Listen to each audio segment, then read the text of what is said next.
మహిళల T20 world cup ను భారత జట్టు ఘన విజయంతో ఆరంభించాలనుకుంటుంది. ఇందులో భాగంగా గ్రూప్ ఏలో ఇవాళ జరిగే తమ తొలి మ్యాచ్ లో చిరకాల ప్రత్యర్థి పాకిస్తాన్ తో భారత్ తలపడనుంది. 2024లో దుబాయ్లో జరిగిన టీ20 వరల్డ్ కప్ లో పాక్ ను హర్మద్ ప్రీత్ సేన 6 వికెట్లతో చిత్తు చేసింది. ఆ తర్వాత భారత్ మెరుగైన జట్టుగా ఎదగగా పాక్ పరిస్థితిలో పెద్దగా మార్పులు కనిపించలేదు. అయితే ఓపెనర్లు స్మృతి మంధన, షఫాలి ఫామ్ భారత జట్టును ఆందోళనకు గురిచేస్తోంది. భారత్ టైటిల్ రేసులో నిలవాలంటే వీరిద్దరూ తమ స్థాయికి తగ్గ ప్రదర్శన చేయడం ఎంతో అవసరం.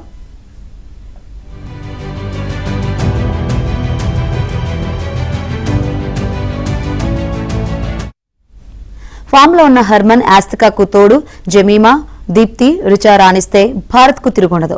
పేసర్లు అమన్జోత్ కౌర్, కశ్వి గౌతమ్ అందుబాటులో లేకపోవడంతో బౌలింగ్ లో లోటు కనిపిస్తోంది. మరోవైపు ఫామ్ లో ఉన్న కెప్టెన్ ఫాతిమా సనాపై పాక్ ఎంతో ఆధారపడింది. కానీ నెట్స్ లో సనాకు గాయమవడంతో ఆమె ఈ మ్యాచ్ కు దూరమయ్యే అవకాశాలు ఎక్కువగా ఉన్నాయి. మధ్యాహ్నం 3 గంటలకు బంగ్లాదేశ్ వర్సెస్ నెదర్లాండ్స్ మ్యాచ్ జరగనుండగా రాత్రి 7 గంటలకు పాకిస్తాన్ తో భారత్ తలపడనుంది.